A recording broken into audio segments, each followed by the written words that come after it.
What's up, Greg? Hey, Ken. How are you? Good. How's your weekend? It was great, man. Very good. What'd you do? 11 years. I realized I was married for 11 years this weekend. Was your anniversary? Yeah, anniversary, 11 years. You. Unbelievable. Congratulations. Thank you. Can't believe I made it. What? Yeah. No, kidding. My wife was in the background. She goes, "What?" As well she should say. Yeah.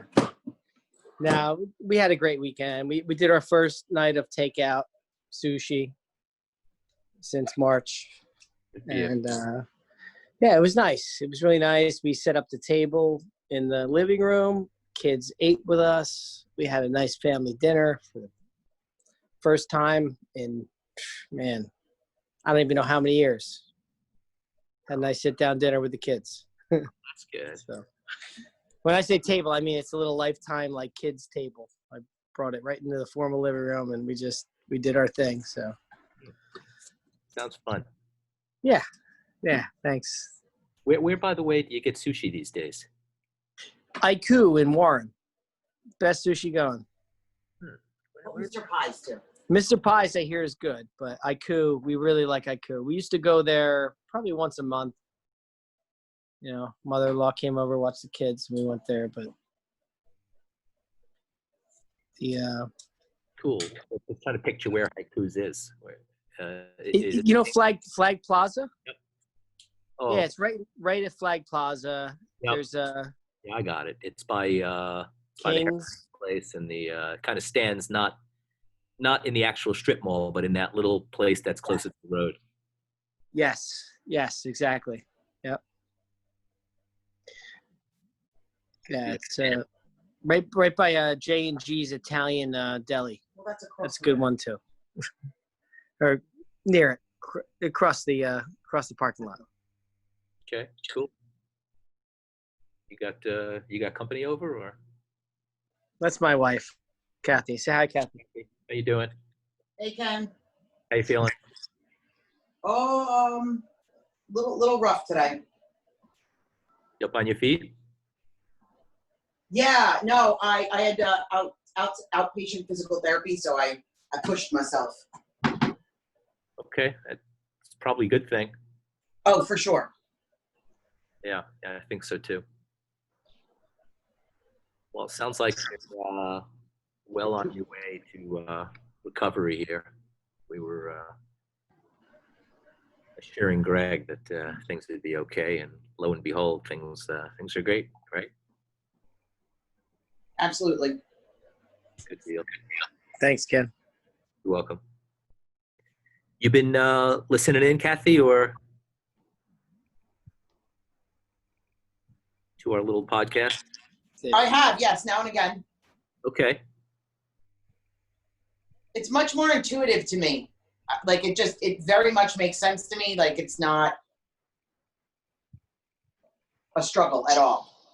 Kathy's a former attorney. Well, I will always be an attorney. I just don't practice anymore. Well, you know, as I like to say, and I know all my co-facilitators would agree with me, that it just seems to come to us attorneys. Wouldn't all you other facilitators agree that we're just exceptional people? John, Vanessa, I'm sure you will agree that we haven't. I don't know that it comes easy to people because they're an attorney. It seems to me to come easy because, well, it's intuitive. It makes sense. Exactly. We're not creating anything. There's nothing, you know, it's just to give you a structure to understand what you're already doing. 100%. Turns out having that structure is important because, well, if you don't know what you're doing, you keep doing the same thing over and over again. And there's a curious thing, or maybe not so curious, about the way the human mind works. And that thing is that, well, it's like you can't see what you're looking with, Kathy. So that means is that we look at the world through a lens, and we generally looking at the world through a lens that we brought with us when we were 3 years old. Interesting. Yeah, we just think, think about it this way. Despite what, you know what, let me turn my camera on here.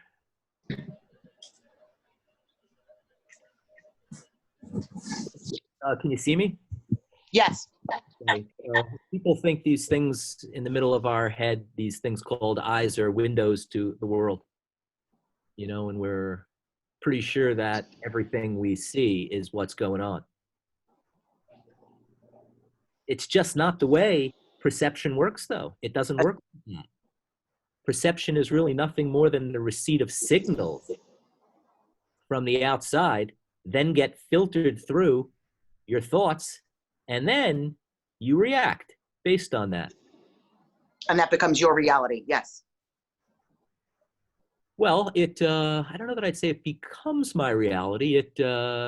It's how I perceive reality. Proceed.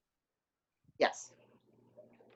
So I'll give you an example from me here. Maybe it'll make it more clearer. I grew up, and being right, thinking that being right was a really important thing. Really important. And so I grew up in a household where everybody wanted to be right. And then I married a lady who also wanted to be right. Probably no surprise there. None. None. And so then we proceeded to do our best, as everybody I think does, trying to be right at everything. Not seeing that that was simply a program that I wrote when I was young.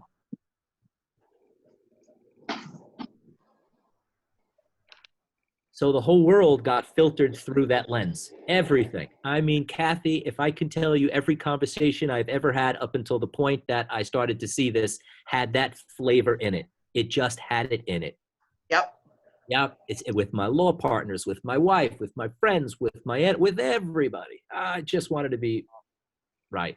Well, until you can start to get a peek at the lens that you brought with you from those early childhood years, then you can't really be sure, like I was, whether anything that I'm really seeing out of these things called eyes are actually what's going on out there. And I've sworn on stacks of Bibles pretty much up and down through the years that what I thought I saw my partner and my wife doing and everybody else in my life doing was the God's honest truth about what they were doing, only to find out kind of, holy shit, that's not really what's going on. Crazy. Crazy, right? But it's a thing. People come in here to the float center to start to chip away at that thing, to start to resolve those discrepancies and those inconsistencies so they can do better. It's what we've been talking to Greg about. It's what we've been talking to everybody about since we began this series.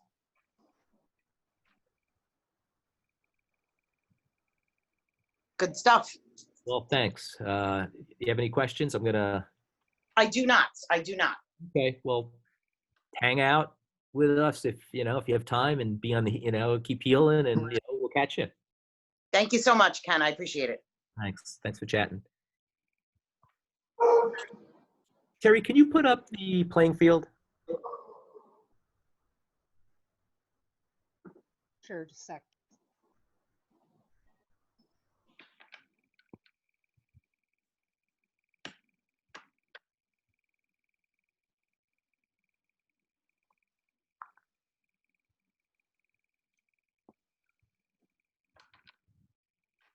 This picture that Terry is going to put up momentarily, whole scene, many times. It's a model for doing relationships, which is to say, it's a model for creating shit. Now, like was talking to Kathy about, you already do this stuff. You already create stuff. And if you want to know how that's going, I got a little kind of cheat sheet here that I use. You guys ready for my cheat sheet? Ralph, you're ready for my... I'm ready for the cheat sheet. I'm about to hear what you're going to say. All right, so here's my reality creation sheet. Ken Kaplan reality creation cheat sheet. It really goes like this. I take a deep breath. And then I look around at what's going on. I mean, I look around, what's going on at the law firm, what's going on at the float center, what's going on with Maria, what's going on with my partners, Glenn and Brian and David Stern, and a whole, really everything else that's significant, you could say, in my life. It's a cheat sheet because what that looks like, whatever it is, I own that. I've done that. I've had a leading actor role in that, and it's a damn good cheat sheet because it tells me whether the things we're talking about here, like specific function, are operational in the life of Ken Kaplan. Because, well, guys, there's another copy of this which shows the left side off in a funky direction. You have that one, Terry?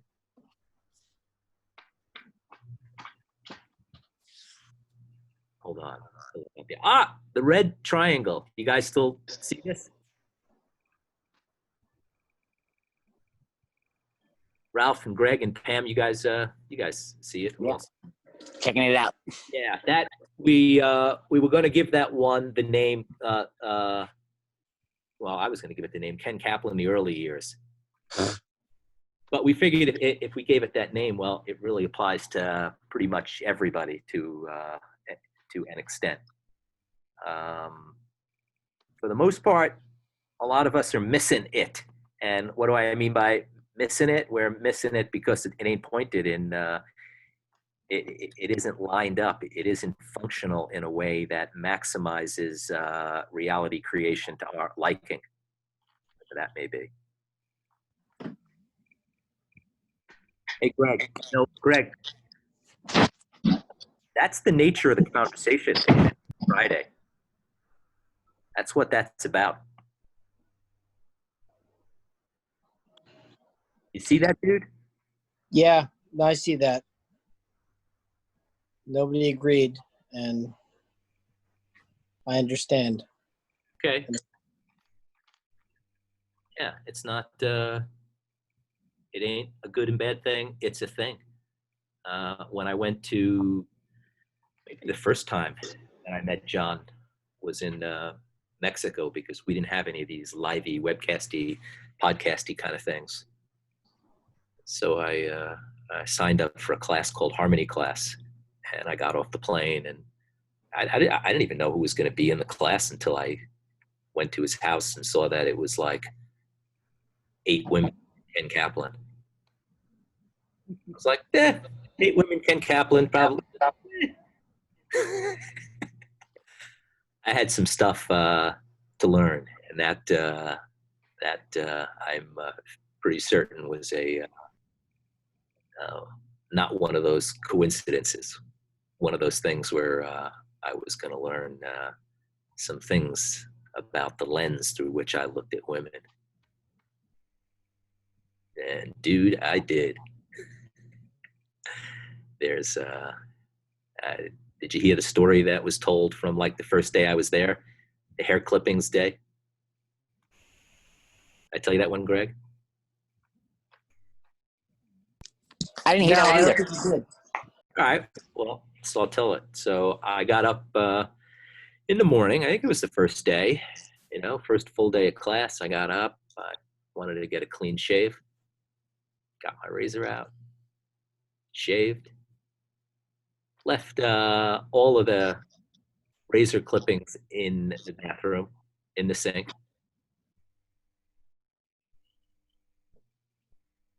How do you suppose that went over with the 7 or 8 ladies that I was taking a class with? I can't imagine it went well, but I don't see that, like, I guess I'm knowing you after that. I can't see you being like a slob like that. You think it was like a one-off, or that's just, you were just a pig like that every time you shaved? Yeah, I don't think there are one-offs. Programming doesn't work like that. So you can trace all behavior back to programming. You can, and that was just, that's like a mathematical equation. I mean, it really is like that. And I appreciate you saying that you don't see that. But yeah, it was, it was a respect thing. It went to the very, nature of how I viewed women, how I viewed other people, how I viewed living. Right to the heart of it. And guess what? One of the ladies there told me so. I mean, she told me so. Who's that is laughing? The picture on the screen, I couldn't help but Oh laugh. yeah, yeah. Well, that's great. That was it. That's what it looked like, pretty much. And they told me so, and they wanted to know why. And I said something along the lines of what you said, Ralph. I think I said it was a one-off. You got me all wrong. And by the way, I'd say this is for your benefit, Greg. Bitches, why are you complaining? Although I didn't really say that because would be too chicken shit to say that. I only thought that. But this is one of the things. That's it. It's just one of the things that I dealt with to be better at agreements.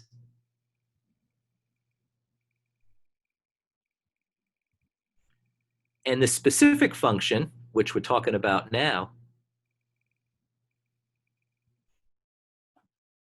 is one of those quadrants. That means that unlike the first 3 stops we made, B1, harmony, and do. B1, harmony, and do are on both sides. You got 2 people, takes 2 to tango. But the specific function, if you notice, is only on one side of the playing field. And it is right there. If you remember the slide we had on before, the B1 function is right there in specific function. How come? Does anybody have an idea why the B1 function dot on that triangle lies in specific function? What do you think? Let's see who's what do you think, Greg or Ralph or Pam? Why is it there? The hell is it doing there? I mean, that's the first thing that we talked about here. First thing we talked about was programming, and then programming is a tool that releases the energy governed by B1 function. And there we see it right now, that B1 function on the red triangle is right there in specific function. How come you figure? Anybody? How about a facilitator then? What do you guys think? Take a guess. Someone, Ralph or Greg or Pam, do you guys have a guess as to why that's there? I think if we're geared in this red triangle, and being men are stronger in the specific function, I guess being one with ourselves, falls right in the heart of that. To be one with ourselves in the specific function area of how we live our lives.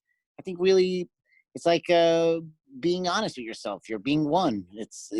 You're going after these specific, if you're doing what your specific functions are, and you're not one with it, how are you going to do your how are you going to do your specific function?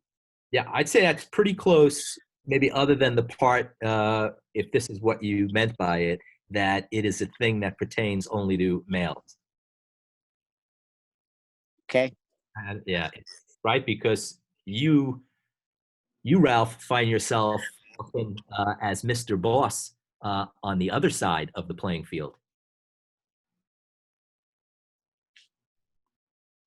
making sure that staff are meeting you where you need to be met, where things need to be done.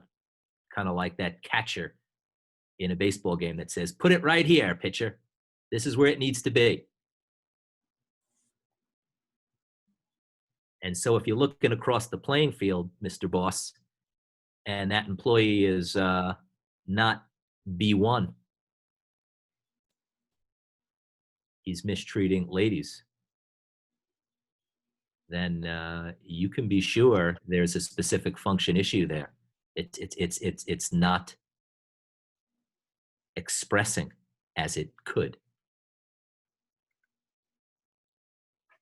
And if it ain't expressing as it could, well, then you're not being the best you can be. There's a hitch in the get along. There's a hiccup. There's a knot. There's gum up in the works there. It'd be like Steph Curry coming out. I mean, Steph Curry's specific function, 3-pointers at basketball. But, if you got a B1 issue there where, he doesn't think he's tall enough or good enough or okay, and he comes out there and he's got a programmatic issue, some way that he's seen the world, that isn't lining up with what is. Guess what? The specific function is not going to express as it could be.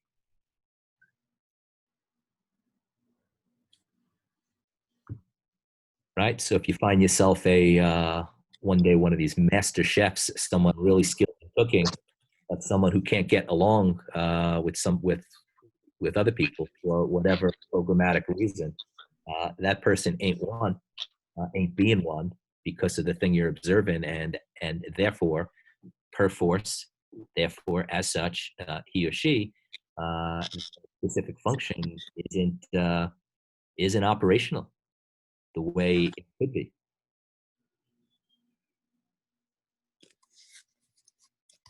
I think you're right on that. Yeah. I think as a boss, if you straighten them out and put them in the B1 function, then they're able to communicate better, produce more, make more agreements. Yeah. They can't see. They can't see what they're looking with. Of course, when you point it out and they do it a second time, well, then can't really say they can't see what they're looking with. But that's what. I think it comes down to is when you point it out. If they don't want to see it, yeah, then they're kind of stuck. Like for Greg's situation, he got beat up the other night. But if he could see it now and learn from it, he would in turn move his assemblage point and put himself in the B1 function. You know what I'm saying? Yep. Exactly. Kathy used the phrase, I forget what she said exactly, reality changes or something like that. It's kind of like that. I mean, it's not really that reality changes, but it might as well, because when you change the way that you look at things, let's say women, well, then everything that has to do with that changes. How you get along with them, the agreements you hold, do they feel safe, and are you reaching across to where they see things so that you can meet them where they are and find a place to stand together. I didn't, that. I didn't do that until I considered where the hitch was, or where the gum up was in the works. Yeah. But I think too many times we're encountered with, nah, that's not me. You know what I mean? And like in your case, when you went to the class, you decided to accept the fact that you know, this was an issue. You putting your hair clippings in the sink and it goes deeper. But you could have just denied it, you know, fuck these bitches. Walked away. Yeah, but you know, I got No, he couldn't. They didn't wash it out, dude. Hey, you come out here, motherfucker. Dude, what the fuck is that? yeah, like, No, Ralph, I was there. John's telling the truth. I was there. I walked into it and I'm like, oh my God, what is going on here? So no, you couldn't have walked away. Sorry. yeah, yeah. Vanessa was there, and if I recall correctly, you know, that she wasn't. I don't want to put words in your mouth, but maybe you tell the story, Vanessa. I don't think you were all that impressed with what you saw. No. And I think you didn't shave after that, right? I was fearful that a single would fall in the sink and not wash down the drain. Instead of fixing the problem, you just stopped shaving. I thought it was funny. Yeah. Yeah. Yeah. So as John said, yeah, they did a pretty darn good job to make sure that I would take a look at that. And why the fuck not? You know? Right? You're right. Again, you're right, but that's, I think, internally what most people have the conflict with. Can they accept it? You know, and if you can accept it, I think you're right, man. You move Yep. on, you feel better, you kind of gain something. No, Yep. whoa. You know what? It doesn't make any difference to that coronavirus whether Donald Trump thinks it's going to go away in the morning or not. Doesn't really. And the same thing is true for any other reality. You can accept it or not accept it. I don't give a good goddamn. You go run into it. Who cares? Yeah. You know, I mean, something's real, dude. It's real. You know, it's not my opinion. It's not your opinion. It's a real thing. You know, if a tree's in the way, and I'm walking down the sidewalk, and I say, "There's no tree here," and I run smack dab into the tree. That's my damn fault because I'm saying that the tree wasn't there when it really was. That's pretty much the same thing that the whole United States is doing about coronavirus at the moment. Mexico.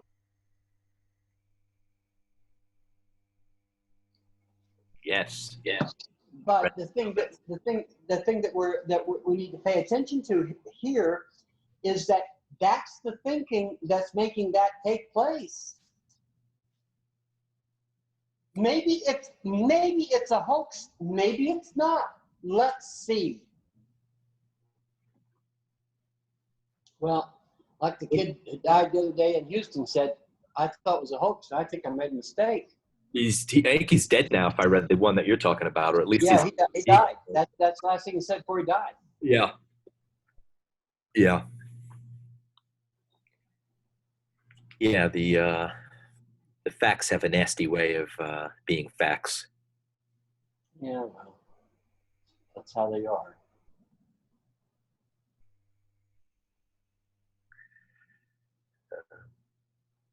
John, in the chapter, it says that it talks about specific function in terms of seeing differences. I think it says that it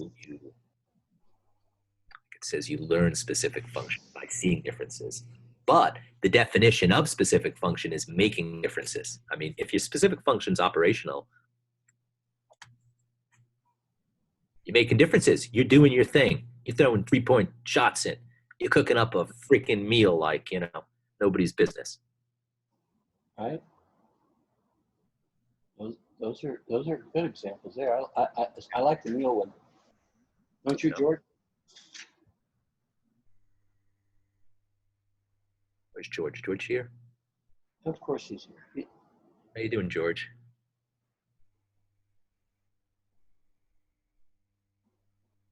You there?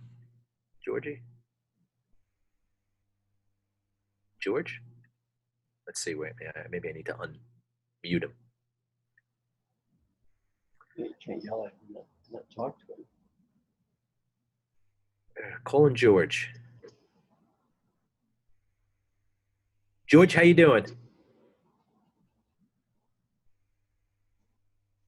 Okay, well, we'll have to take a rain check on George.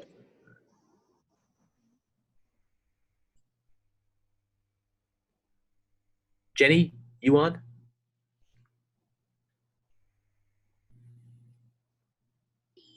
Yes, I am. How are you? I'm doing well, thanks. Talk to me about specific functions. This is something that I know that you have put some thought into. In particular, your own, what you do. And yeah. What do you But it's more that I argued about it than it, you know. I hear you laughing, John. All right. Well, what's that about? What are you arguing about? I don't know. Well,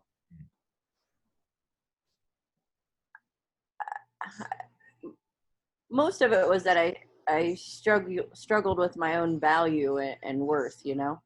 And so rather than just to come to terms with what I do and who I am in the world, I threw a fit about it instead, you know. That's interesting. Why would you do such a thing? Well, a lot of it was getting past, you know, the programs that that I wrote when I was younger, you know. It's like Ralph was saying earlier about being able to get past whatever complaint that you have, right? Well, I spent a lot of time complaining, so I couldn't really hear what other people were saying to me. But I had to, like John was saying, actually take a look at what was real. And complaining didn't get the job done, for sure.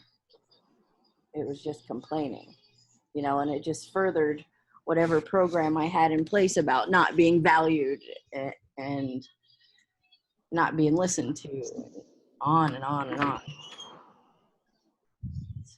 So when you took that gander over it, looking at what's real, what did you see? What was that's a lot like what I was talking about earlier. So, look at the stuff that's around me. I did all that.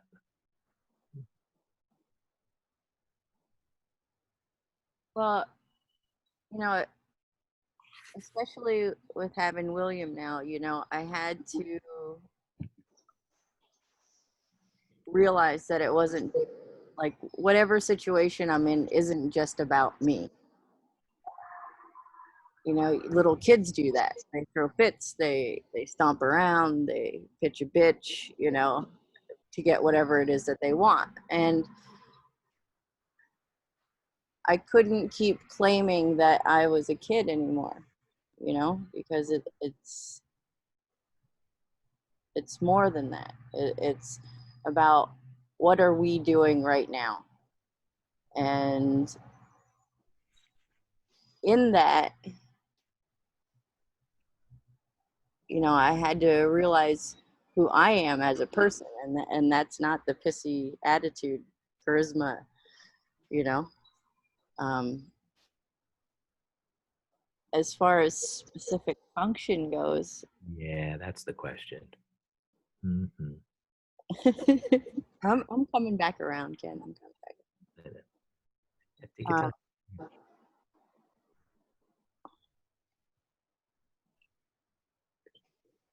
You know,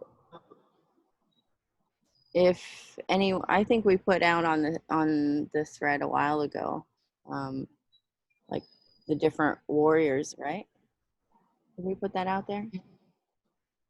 Oh, I don't know. What keep going, and it'll either refresh a recollection or Terry will find a slide. One of those two things are going to happen, or both. Okay. Well, in harmony class, we go over like the different, like there's, what is it? North, south, east, western women. And then we've got the couriers, the, well, you're a,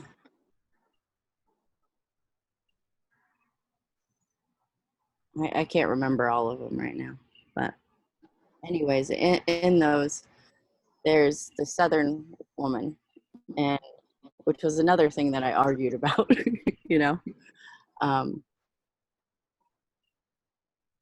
But in reading that, I guess we could pull it up somewhere, but I really had to take a look at all the attributes of myself, like how nurturing I can be.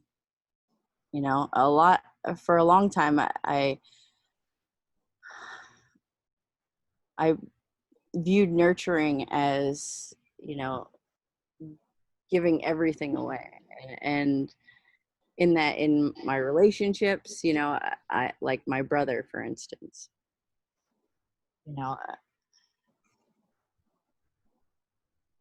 he's had a pretty rough ride with drugs and stuff like that. And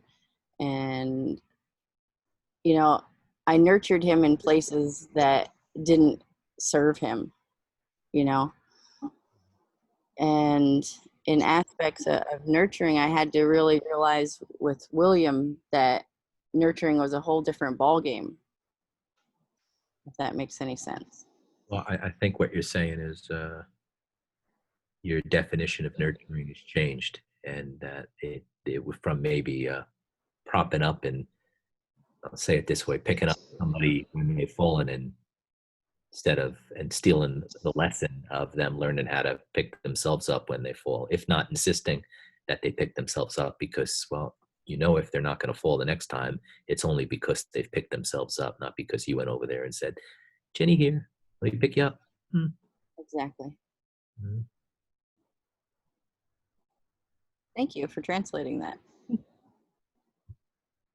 welcome. You've been getting pretty good at reading Jenny E's. Yeah, I know you a long time. You're you're one of my best friends. I'd say that for everybody else to know who you are to me. You know, I mean, I do still wonder where you're going. You know, where you pointing, Jenny Waters. Where, you know, and that's the specific function question. You know,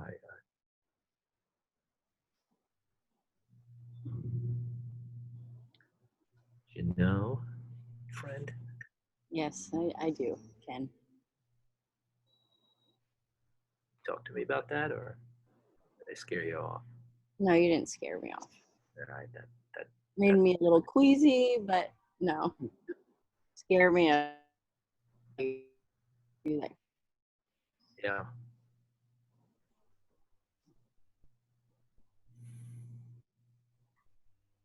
So, it's just me and you here, I think. No, don't lie.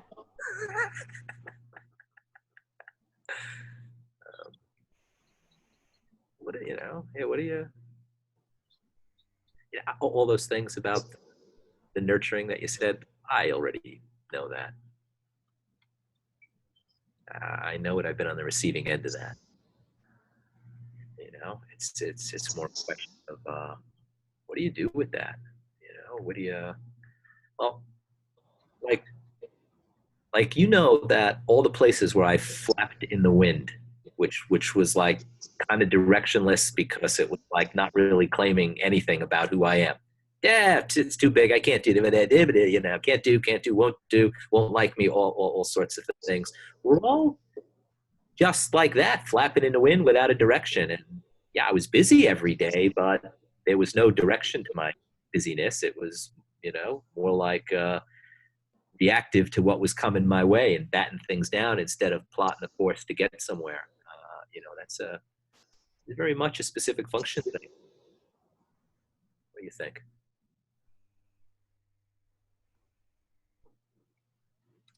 Yeah. Yep.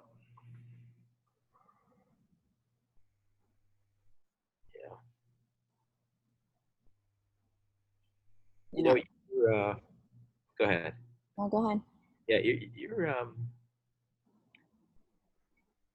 about it as direct as any woman I've ever met, any person that I've ever met.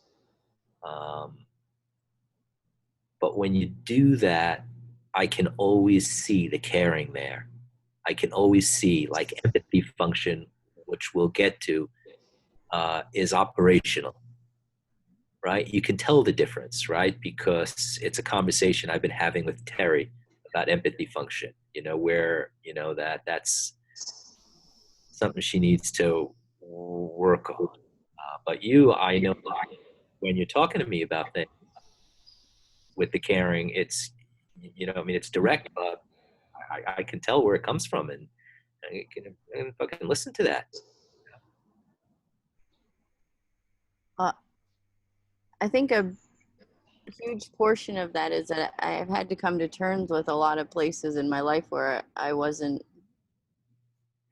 exactly honest with myself, and it made a huge difference when, I mean, I guess we can't ever lie to ourselves, so it's always haggling at us in the background, but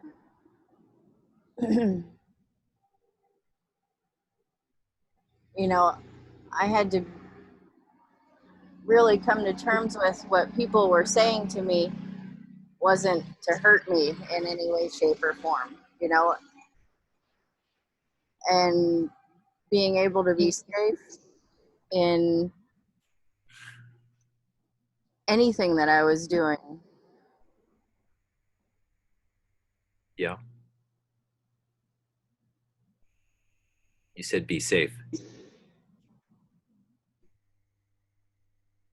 Be safe in anything you're doing. Yeah. Yeah.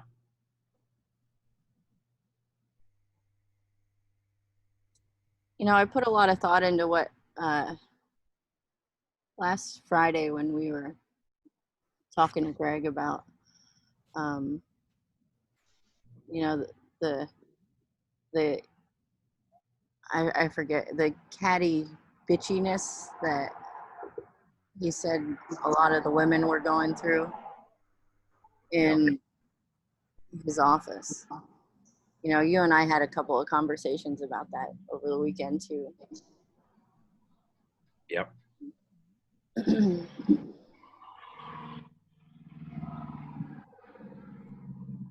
And we tend to do that instead of actually communicate, bitch about something, and that just really keeps the complaints in place, and I reviewed a lot of that, with my mom, especially because, her and I butt heads a lot because of this nurturing idea, and stealing people's lessons, and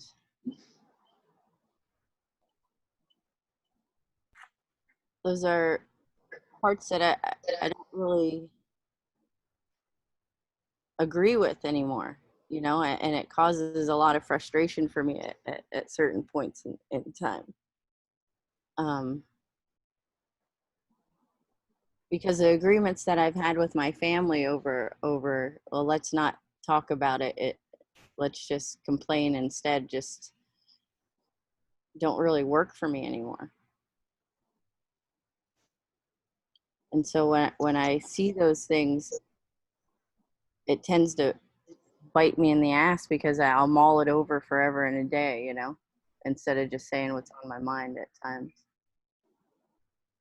Yeah, that part, where you go in that direction of mulling it over instead of saying what's on your mind, that I don't see why you'd go down there. Yeah. Yeah, it's especially because I know that you know better. Not only you know better, you don't rightfully, and as a friend and as a caring person, don't cut me that kind of slack, and I wouldn't ask for that. You've you haven't done that for me, molded over. You've asked about shit. So what, that you apply to me, but to yourself.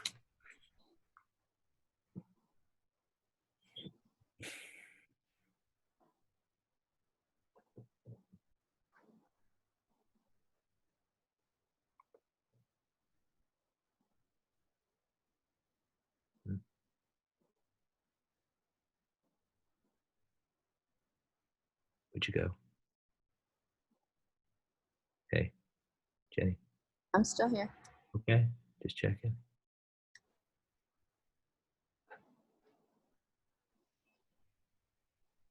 You thinking or retreating?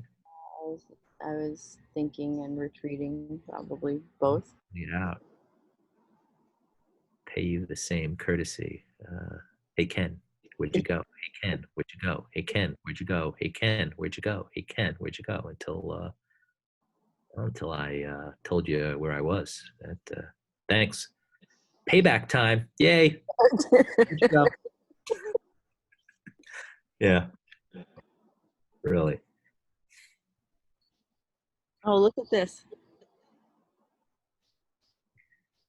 Okay. Well, for those that can see it, we've covered this in another way. I don't think we've had this up like this, but we've made reference to like archetypes. Does any I mean, has everyone heard what that phrase is? Like, I mean, people, people have energy configurations where they excel at things because of that energy configuration. This is I'll ask John where this all came from, but the way I explain this is that this is a way to describe energy configurations of men and women. John, is that? Well, I think that most of this came out of Castaneda or has been, I think that I picked it up from the University of Hawaii. Okay. They have a website. I think I copied it off of there, but this is kind of the four directions idea shows up in all kinds of cultures, and this is just one example of the idea of four directions. But they all have to do with specific personality types for that culture. To that culture. Yeah, the way it's explained in that culture. But the personality type seems to be archetypical, the overall personality type. There are variations on the theme, but still in all, there seems to be these blocks of personage that fall into these categories in terms of archetypical personages throughout history or throughout mythology or however you want to think about it. Yeah, I think I'd say that with everything that we're talking to the folks about on this, the word's never the thing, because I've come across other writers like Carolyn Meese, who also writes about archetypes and things. It's not a concept unique to Castaneda. That is Carlos Castaneda. It's just it's been around a long time. This one's around. This particular one has been around for a long time, and it's relatively. I guess you could say it's relatively benign, for lack of a better way of explaining it. But it isn't a matter of whether of what it of that. That's not the issue in my mind about it. The issue for me is more of that it defines something that we don't have any other ways of defining. Yeah, that makes sense. So, Yeah. anyway, I don't care whether it does or not. Function, specific function. What do we, without giving it a definition, then what do you do? That's the whole kind of map thing that I'm talking to the folks about here, that without a map and a structure to understand how you do relationships, how you gonna well if you assume that there are some people who have certain characteristics, okay, it's like there are certain people. In fact, there are quite a few people who really can't make up their mind on their own and do good.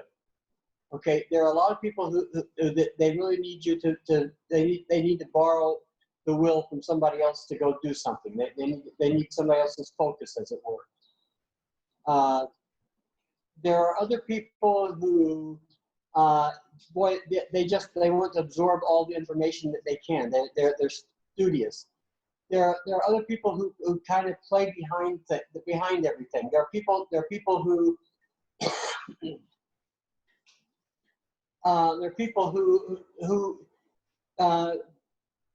bring information that they like to go and get and come and bring and so forth. I mean, there's all these archetypical messengers and personages of that variety throughout mythology and throughout history, and those people are archetypical. Those personages. That's what this is about. It's a way to reduce it down to as opposed to having a pantheon of gods and goddesses to sort through like the Aztecs had or the Mayans had, which is all. It can all be reduced down to maybe, let's say, 4 different directions and maybe 8 to 12 different functions within those directions. You can reduce it. It doesn't really reduce down much more than that, but you can do it if you want. I don't know. Yeah, and you know what? I'm not trying to. I mean, to me, this is who cares? You are what you am. What you am. What you am. So you're like Popeye. Yeah, I mean that's kind of what I'm getting at. Because if it's not, if it's not functional, then nice, thanks for the history lesson. Let's just move on, kind of thing. Yeah. And it does seem that it has an element of that to it. Well, I think so. I mean, I don't put a whole lot of. I mean, I put credence in it because I think that's necessary for us to think about these things. Okay. But I don't put credence in it because I think that it's the God's own truth. I mean, that would be ridiculous. How I think about it is that it's a way to consider who and what we are. It's a place to start. It's a place to say, okay, let me assume that let's act as if that might be actually true. Okay, if it were, then what? Where would I be and what would I be doing? That kind of thing. Yep. Yeah, that's where I'm going. That's where I was going with Jenny. I can read this northern female. Strength, yeah. Resourceful, yeah. Blunt, probably more blunt than I'd ever met. Direct, tenacious, oh fuck yeah. That's one, like a hard, yeah. But then yeah, but she's got a soft spot for you, so that just none of that counts. She's always asked me where the hell I'm going, so I want to know where the hell she's going, because I care about her. That's why. Is that okay, Jenny May? I suppose.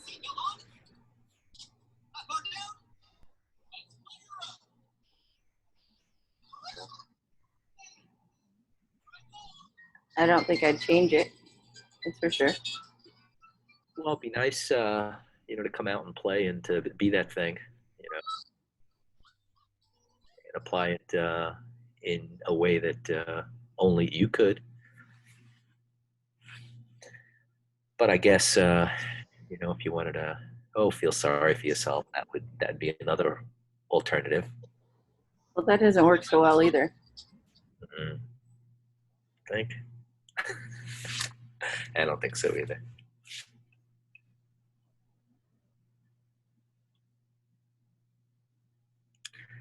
To be really blunt about it, I'm talking to you because I know this is on your mind. I know that there are things that you want. You've told me those things. I also know that a specific function is the place where that operation really takes place. It's really where Jenny's be's Jenny in all of her glory. You know, so you tell me that you want things, and I know you do, but then I see that you don't do the things that you say you want. So, what to do?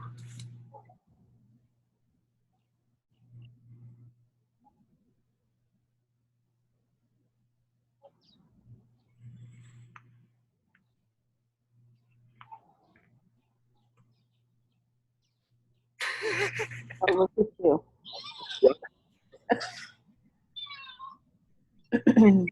Yeah. Well, come out. How about that? I mean, I know you retreat sometimes when it has to do with you, but you didn't retreat at all when it had to do with me. And so the difference. That that kind of persistence gave me a hand.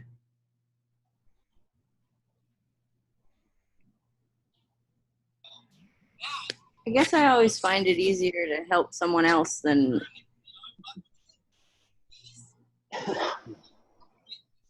Go ahead, John. I'm not saying a word. You go ahead and play with that. Yeah. Help someone else instead of what? Instead of what? Like you're, you're dabbling in some aspect of whatever you do, because that's how it comes out. I find it okay or easy to help someone else, then I'll finish your sentence for you, than it is to deal with my own stuff. But those two things are connected. And so I find it that it has to do with commitment. It really has to do with where I can find you. And by the way, that's a two-sided coin, where you can find me. Because I'm damn fucking sure that you've made sure that you can find me someplace. You've made that point to me. So I know, hey, bring. Hey, Ken, it's Jenny. What's going on? Okay, and I learned that one from you.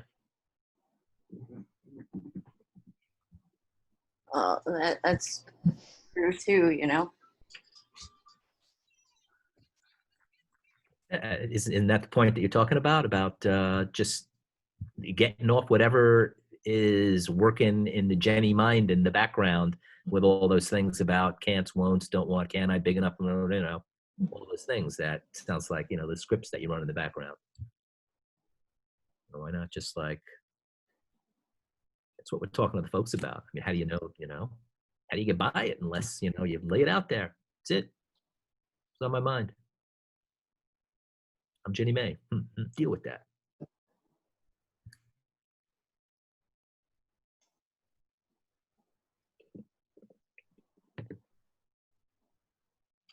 Or not. Well, you're right about the idea of, commitment, because John's talked to me for a long time about any out that I could find, I would, and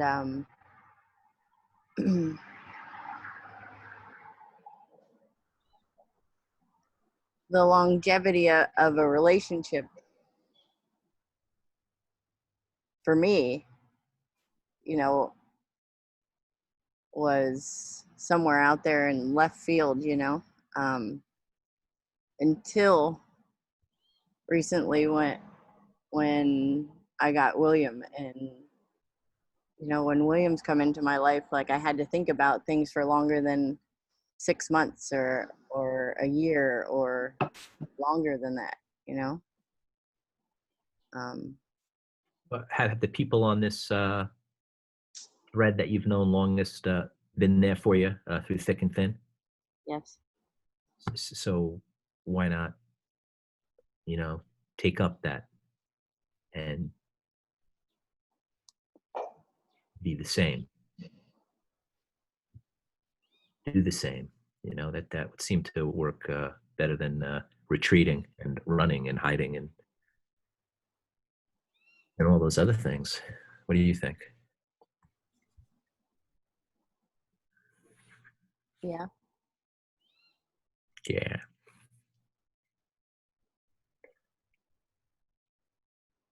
Yeah, I do too. I know you're thinking about this. It sounds like it's not quite resolved. No. Come on, Jenny.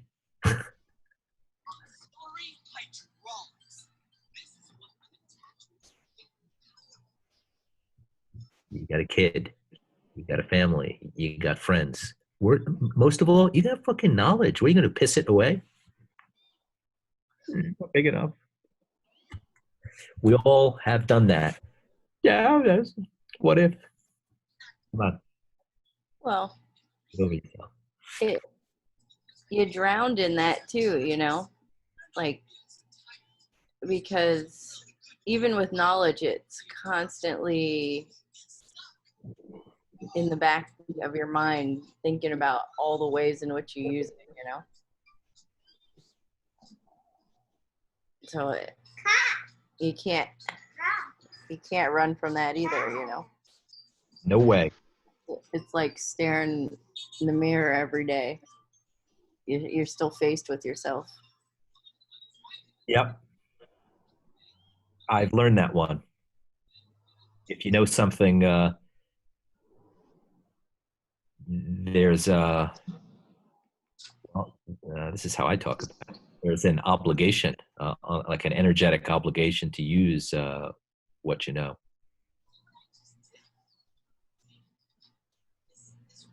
I've heard a lot of people talk about a lot, things like some writers, I don't know who said, knowledge is a tough master. Well, it has requirement. It makes demands. So, all right. Well, I don't know. We're gonna have a spectacular fireworks conclusion to this show, but I think we did get to see more about specific function.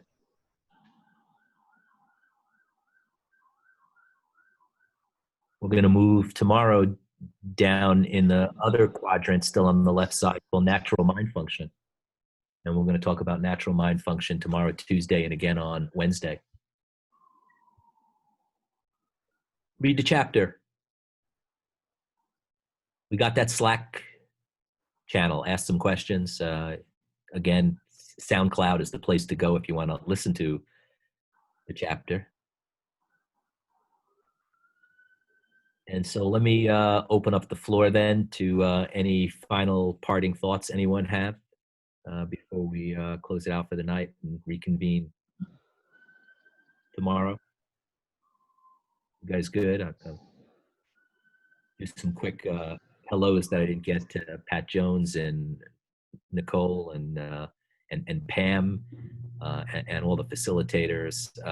There's a bunch of people on telephone. I can't see who you are because it's just a number, but thanks for listening in, and the Facebook peeps too. How about we see you all mañana, 8 p.m. Good night. Good night, Ken. later. Gator. Right.